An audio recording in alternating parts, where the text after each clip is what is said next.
तैयार है?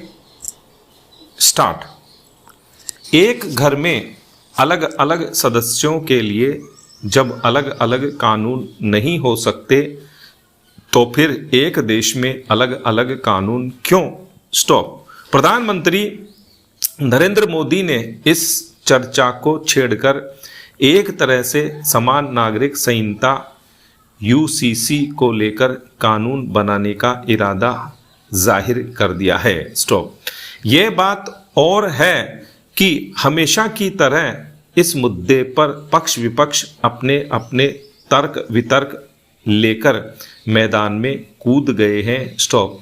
जनसंघ के दौर से ही भाजपा अनुच्छेद 370, राम मंदिर और समान नागरिक संहिता जैसे मुद्दों को उठाती रही है। स्टॉप। पैरा। अनुच्छेद 370 हटाने और राम मंदिर निर्माण का मार्ग प्रशस्त हो जाने के बाद भाजपा तीसरे बड़े मुद्दे समान नागरिक संहिता को लागू करने की दिशा में आगे बढ़ने का काम कर रही है।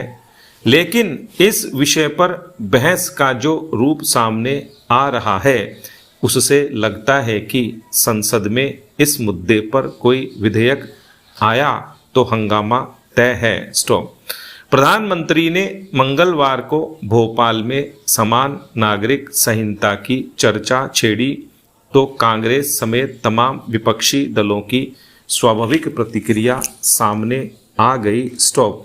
वैसे तो राजनीतिक दलों के लिए ऐसे मुद्दे वोट बैंक की राजनीति का हिस्सा बनते रहे हैं और इसमें दो राय नहीं कि आगे भी बनेंगे। स्टॉप।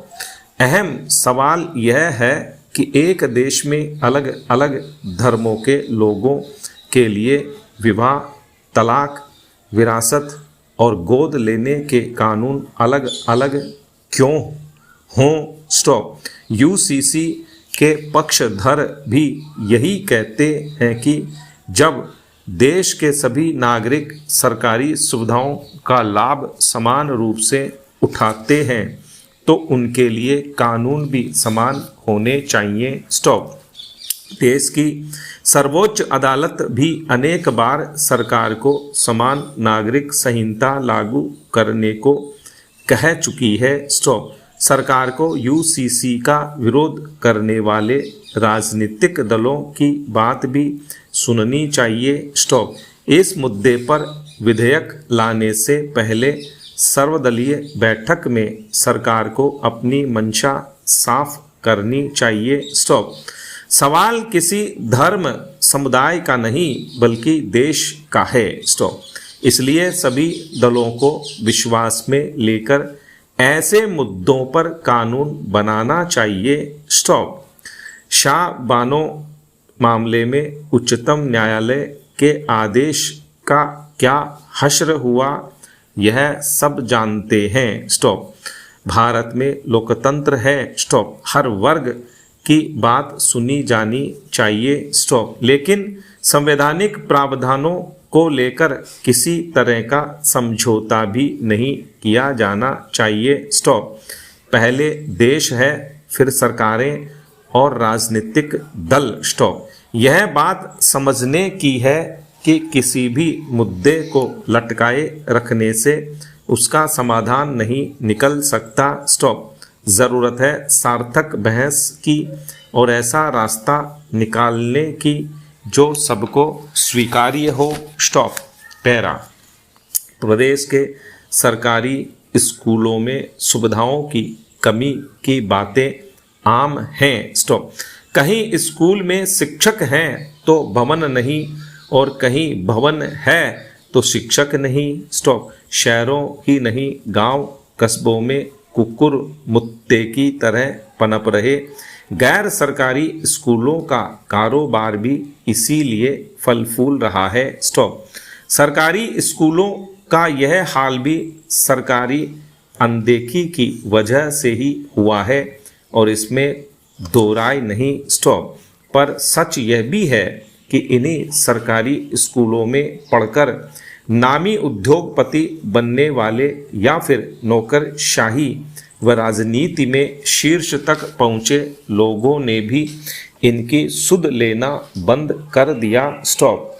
यही वजह है कि शहरों के सरकारी स्कूल तो पहले ही दम तोड़ चुके हैं। गांवों में भी कहीं स्कूलों की जर्जर इमारतें हैं तो कहीं शौचालय जैसी ज़रूरी सुविधा का अभाव है। स्टॉप। खेल मैदान हैं भी तो अतिक्रमण के शिकार हो रहे हैं। स्टॉप। इन तमाम खामियों को लेकर सरकार को कोसना भी चाहिए, लेकिन तभी जब हम अपनी जिम्मेदारी का निर्वहन भली भांति कर रहे हों। स्टॉपेरा। अलवर जिले के दौलतपुरा के सरकारी स्कूल में भामाशाह बने 6 सहपाठियों का योगदान ऐसे माहौल में महकती हवा के झोंके जैसा है। स्टॉप।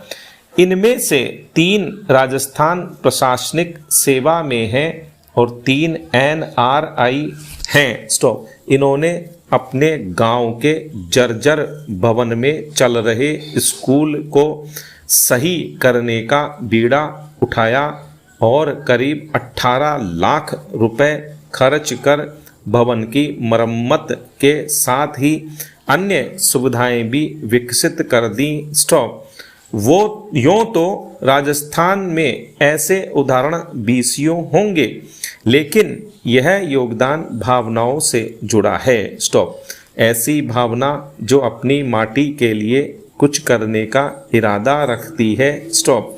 अपनी जड़ों से जुड़े रहकर सार्वजनिक सुविधाओं को मजबूत करने के काम में लगने वालों की तारीफ की जानी चाहिए। स्टॉप। चिंता यह भी है कि भामाशाहों के कराए गए निर्माण कार्य भी बाद में अनदेखी के शिकार हो जाते हैं। स्टॉप। सवाल सिर्फ स्कूलों का ही नहीं, चिकित्सा सुविधाओं का भी है। स्टॉप। दानदाताओं ने शहरी व ग्रामीण इलाकों में स्कूलों व अस्पतालों के लिए सैकड़ों इमारतें सरकार को बनाकर सौंपी हैं, लेकिन सतत निगरानी के अभाव में इन इमारतों में संचालित स्कूल व अस्पताल भी बाद में सुविधाओं की बाट जोहते नजर आते हैं। स्टॉप। अलवर के इन सहपाठियों का योगदान उन लोगों के लिए नज़ीर हो सकता है जो समाज से कुछ लेने के बाद देने का भाव रखना चाहते हैं। स्टॉप। कोई अकेले ऐसी मदद नहीं कर सके तो सामूहिक रूप से यह काम किया जा सकता है। स्टॉप।